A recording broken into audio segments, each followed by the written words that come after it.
جو لوگ دین سے محبت رکھتے ہیں وہ دنیا کے مال و اسباب کی بالکل پرواہ نہیں کرتے۔ دنیا حاصل کرنا کوئی برائی نہیں ہے، لیکن جب دنیا کو آخرت پر ترجیح دی جائے تو پھر خسارہ ہی خسارہ ہے۔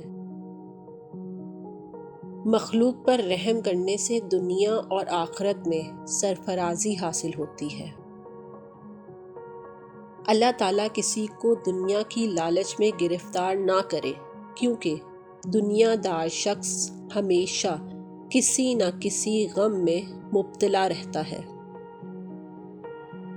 اگر تم اپنے نفس کو خیر میں مصروف نہیں کر لیتے تو یہ تمہیں شر میں مصروف کر لے گا۔